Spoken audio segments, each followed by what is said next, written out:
Parasti armijām vispirms beidzas šāviņi, bet Krievijai beidzas karavīri. Pēdējos 4 gadus visa Krievijas stratēģija ir bijusi vienkārši mest cilvēkus frontes līnijās. Mēnesi pēc mēneša tas ir viens un tas pats cikls. Jauni līgumi, jaunas prēmijas un tūkstošiem cilvēku tiek nosūtīti tieši gaļas mašīnā. Un ko Krievija par to ieguva?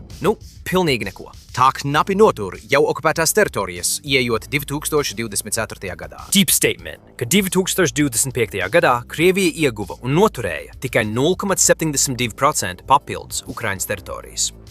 Viņi joprojām bezkaunīgi sūta cilvēkus nāvē. Taču tagad sāk trūkt cilvēku. Vīrieši pazūd ātrāk nekā var atrast jaunus. Katru mēnesi ap 30 000 Krievijas karavīri tiek nogalināti, ievainoti vai izsisti no ierindas.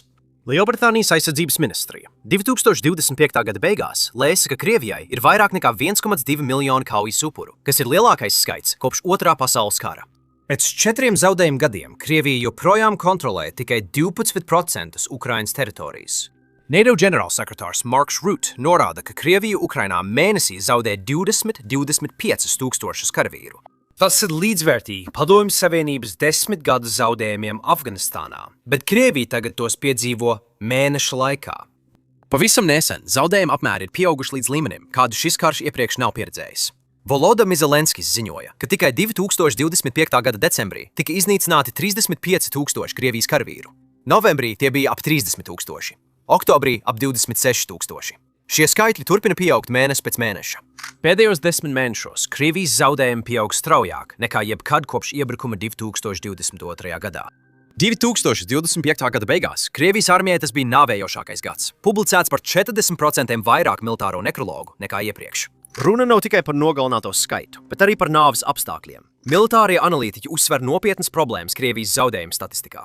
Mūsdienu karos uz vienu nogalināto karavīru ir 3 vai 4 ievainotie. Medicīna, evakuācija un loģistika palīdz izdzīvot un izvest no kaujas lauka. Krievijas karavīriem šādu priekšrocību nav.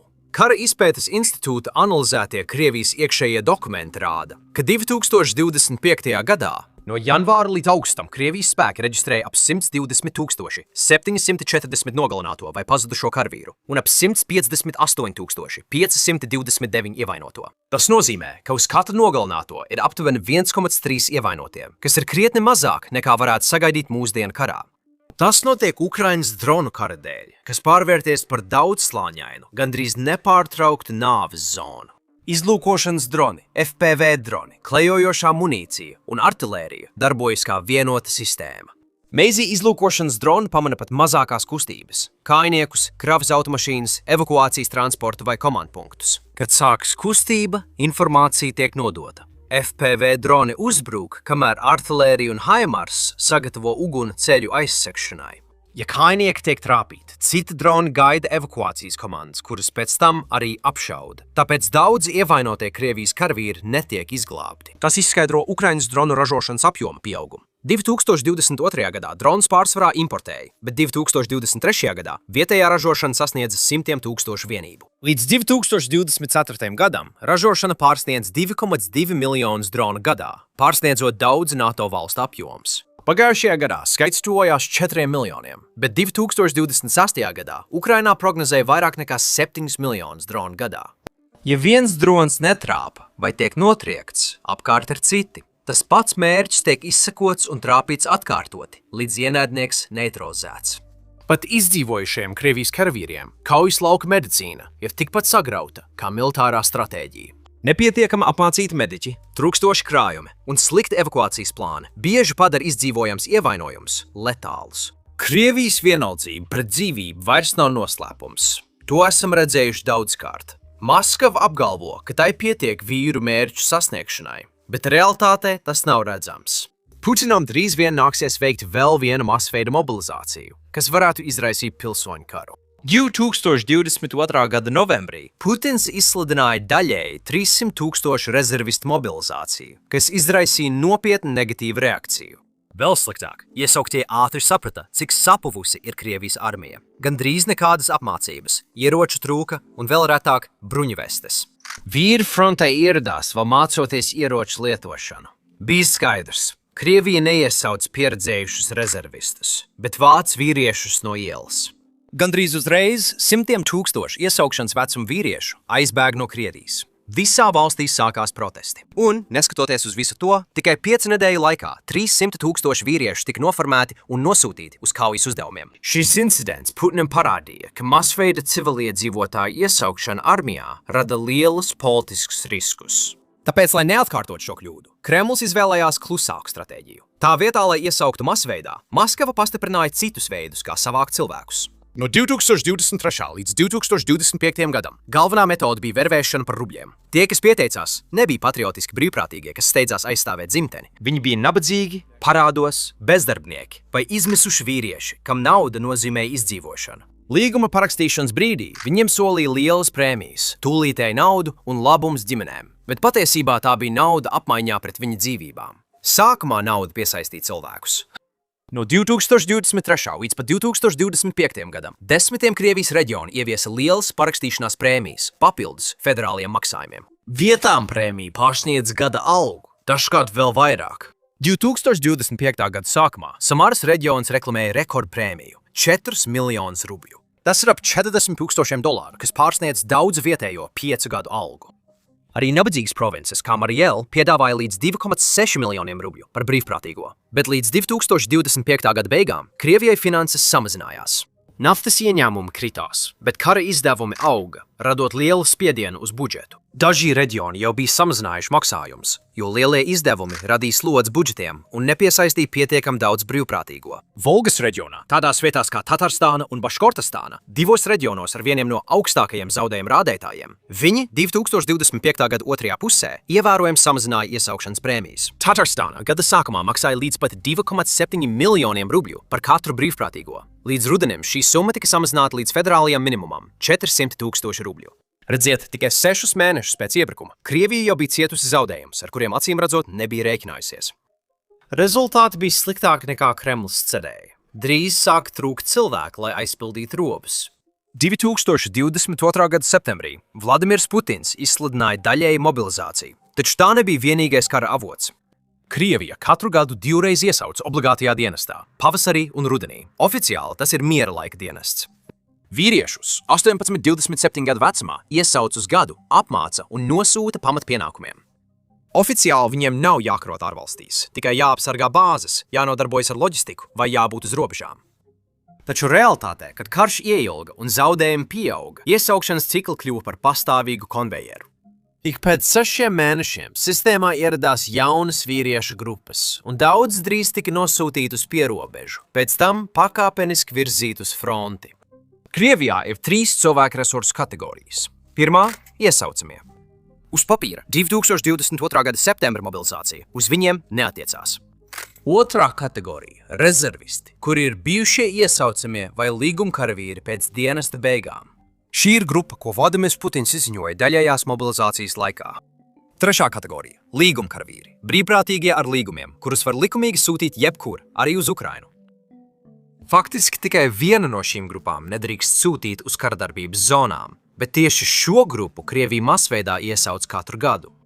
2022. gada pavasarī Vladimirs Putins pavēlēja iesaukt 134 500 obligātā dienesta karavīru. Tajā rudenī vēl 120 000, kopā gadā vairāk nekā 254 000. 2023. gadā kopā tie bija 277 000. 2024. gadā 283 000, 2025. gadā 295 000. Jauno cilvēku plūsmas galvenais avots sistēmā katru gadu ir obligātais dienests.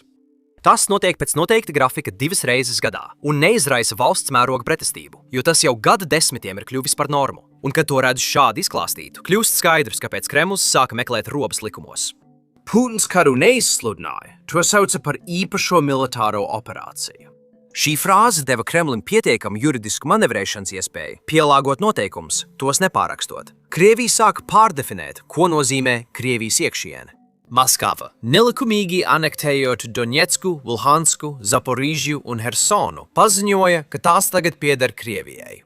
No Kremļa skatpunkta iesaukto karavīru nosūtīšanu uz turieni vairs netika uzskatīta par izvietošanu ārpus valsts. Vēl vienkāršāk, Krievija sāka mudināt iesauktos karavīrus parakstīt līgumus, kas uzreiz pārvērta viņus par profesionāliem karavīriem. Tam vajadzētu būt brīvprātīgam, bet runājot taču par Krieviju. Vairāki neatkarīgi ziņojumi, kā arī karavīra ģimeņa liecības, skaidri rāda, ka daudz iesauktie tika spiesti vai maldināti parakstīt līgumus. Viņus iesaista frontes dienestā, izmantojot juridiskas nianses, nevis atklātu mobilizāciju. Krievijas mediji vēstīja, ka noziedzīga banda nolīgta, lai nolaupītu vīriešus un piespiestu viņus doties armijā ar draudiem. Vēl jaunāk, lai gan varas iestādes paziņoja par mobilizācijas beigām 2022. Gada septembrī, taču Vladimirs Putins nekad neparakstīja oficiālu rīkojumu par tās izbeigšanu. Pirmos 2 gadus kara patriotisms vēl darbojās, bet līdz 2023. Gada beigām cilvēktiesību organizācijas pamanīja, ka brīvprātīgo gandrīz vairs nebija. Visi, kas gribēja cīnīties vai piedzīvojums, jau bija pieteikušies sākumā. Vienīgie, kas bija palikuši, bija cilvēki, kuri izjuta finansiālu izmisumu vai saskārās ar nopietnu spiedienu. No tā brīža Krievija lielā mērā paļāvās uz finansiāliem stimuliem. Kremlis papildus lieliem parakstīšanas bonusiem sāka piedāvāt lielus parādu atvieglojumus. 2024. Gada beigās Putins parakstīja likumu, kas dzēš līdz 10 miljoniem rubļu personīgo parādu tiem, kas dienē vismaz gadu Ukrainā. Šī programma piedod aizdevumus, kas jau bija parādu piedziņā. Drosmīga motivācija finansiālām grūtībām pakļautajiem. Daudz Krievi pēdējos gados ir uzkrājuši lielus patēriņa parādus, un iespēja atbrīvoties no šī sloga ir kļuvusi par spēcīgu motivāciju pievienoties armijai. Reģionālie vervēšanas centri piedāvāja stimulus, lētus hipotekāros kredītus, bezmaksas zemi veterāniem, prioritāru uzņemšanu skolās un universitātēs karavīru ģimenēm. Kremlis uz papīra solīs sociālo paketi pret ģimenes galvu. Daudz jauniesauktie to redzēja kā iespēju ģimenei izkļūt no nabadzības. Ja viņi izdzīvotu, viņi atgrieztos ar naudu vai pabalstiem ģimenes nākotnē. Tas bija reti, vairums neatgriezās mājās. Krievija piedāvāja lielas kompensācijas par ievainojumiem vai nāvi, būtībā Kremļa atbalstīta dzīvības apdrošināšana. Saskaņā ar likumu Krievijas karavīru ģimenei, kurš kritis Ukrainā, pienāks aptuveni 13 līdz 14 miljonu rubļu. Galvenais iemesls, kāpēc tas nepārvērtās masu nemieros, ir tas, kur Kremlis koncentrēja savu vervēšanu. Putins izvairījās iesaukt Maskavas un Sanktpēterburgas jauniešus, uzliekot šo nastu Krievijas laukiem. Nabadzīgos, attālus reģionus vilināja ar naudas piedāvājumiem un prēmijām, piesaistot izmisušus vīriešus, bet politiskās pilsētas palika mierīgas. Mazāk līču maisu Maskavā nozīmēja mazāk protestu tur, kur tie ir svarīgi. Bet pat tad, 2023. un 2024. gadā, karavīru sievas un mātes joprojām laika pa laikam pulcējās, pieprasot atbildes par vīriem un dēliem, kuri pazuda frontē un nekad neatgriezās mājās. Vēl necilvēcīgāk ir tas, kas notiek pēc šo vīriešu nāves. Daudzos gadījumos ģimenes nekad nesaņēma solīto kompensāciju, jo virsnieki apzināti reģistrēja kritušos karavīrus kā dezertierus. Uz papīra tas dzēsa valsts saistības. Ģimenes zaudēja vīru, tēvu, dēlu, un tās apkrāpa tā pati sistēma, kas viņus sūtīja nāvē. Tāpēc dažos reģionos dusmas nekad īsti nepazuda. Mēnesis pēc mēneša, izziņojot jaunas iesaukuma kvotas, uzliesmoja nelieli vietējie protesti. Šogad spiediena dēļ situācija visticamāk kļūs nepatīkamāka. Neskatoties uz 1,2 miljonu karavīru zaudējumiem, Maskava plāno 2026. gadā iesaukt vēl 409 000 cilvēku. Šie karavīri netiek iesaukti armijas paplašināšanai, bet lai aizpildītu frontes robus. Krievijas drošības padomes priekšsēdētāja vietnieks Dmitrijs Medvedevs paziņoja, ka 2025. gadā armijas līgums parakstīja 422 000 cilvēku. Pēdējos 2 gados Krievija līgumceļā papildinājusi armiju ar vairāk nekā 870 000 karavīru, gandrīz 2 vairāk nekā bija pirmskara profesionālajā armijā. Tas, ka viņiem atkal vajag tik daudz karavīru, parāda viņas zaudējumu apmēru. Kad šie vīrieši paraksta līgumu, viņus vairs nesūta mājās. Viņi paliek līdz īpašās militārās operācijas beigām, lai kā tas arī būtu. Un kā jau iepriekš teicu, kad 2024. gads bija pagājis un rekrutēšanas skaitļi tiešām samazinājās, taktikas ar katru mēnesi kļuva arvien tumšākas. Viena izplatīta viltība tagad ir darba sludinājums ar viltus piedāvājumu. Rekrūteri populārās vietnēs kā Avito ievieto viltus darba sludinājumus autovadītājiem, apsargiem un celtniekiem, solot labu algu un bez dalības kaujās. Neko neapjautuši vīrieši, kuri pieteicās, tika uzaicināti uz interviju, bet ierodoties atklāja, ka atrodas militārās iesaukšanas birojā. Neatkarīgie žurnālisti dokumentēja desmitiem, visticamāk simtiem šādu sludinājumu, tostarp Maskavā un citos nozīmīgos reģionos. Dažos gadījumos pat policija un tiesas tiek izmantotas kā vervēšanas rīki. Ziņots, ka varas iestādes safabricēja sīkas krimināla apsūdzības vai piespēlēja cilvēkiem narkotikas, piedāvājot izbeigt lietu apmaiņā pret iesaistīšanos dienestā. Ziņots, ka varas iestādes safabricēja sīkas krimināla apsūdzības vai piespēlēja narkotikas, piedāvājot izbeigt lietu apmaiņā pret iesaistīšanos dienestā. Vīrietis stāstīja, ka pēc pārkāpuma saņēma pavēsti uz policiju narkotiku lietā, bet adrese bija iesaukšanas birojas. Kad viņš vilcinājās, policisti izteica ultimātu. Viņš parakstīja līgumu draudu dēļ, ka pretējā gadījumā viņam ieliks kabatā narkotikas un nosūtīs uz cietumu. Taču arī atteikuma gadījumā viņš cietumā nenonāktu. Viņus sūtītu uz fronti bez līguma bonusiem vai cita atalgojuma. No 2022. gada vidus līdz 2023. gada sākumam Jevgeņijs Prigožins apbraukāja Krievijas cietumus, vervējot ieslodzītos par solījumiem apžēlot un maksāt prēmijas. Aptuveni 40,000 ieslodzīto tika iesaistīti Vāgner triecienvienībās un nosūtīti uz asiņainām kaujām, īpaši Bahmutā, ar vienu solījumu viņiem. Izdzīvo 6 mēnešus un būsi brīvs.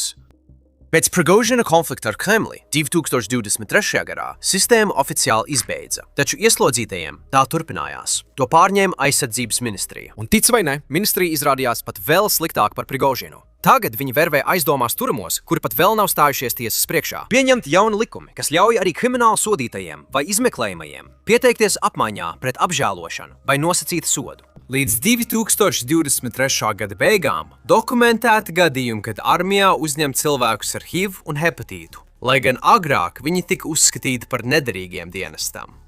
Šobrīd, ja tu elpo, tu esi pietiekami derīgs, lai cīnītos Krievijas labā. Un jūs droši vien jau zināt par ārvalstu vervēšanas kampaņu. Līdz 2025. gada oktobrim Ukrainas izlūkdienesti lēsa, ka Krievija piesaistījusi vairāk nekā 18,000 ārvalstu pilsoņu no 128 valstīm. Tik vervēti cilvēki no Ziemeļkorejas, Kubas, Sīrijas, Centrālās Āzijas, Āfrikas un Tuviem Austrumiem. Taču šie pasākumi iespējams vairs nav pietiekami, jo 2026. gadam Putins jau ir izsludinājis īpašas militārās mācības rezervistiem. Viņus izsauc uz apmācībām, lai it kā sargātu Krievijas infrastruktūru, bet patiesībā notiek kas cits.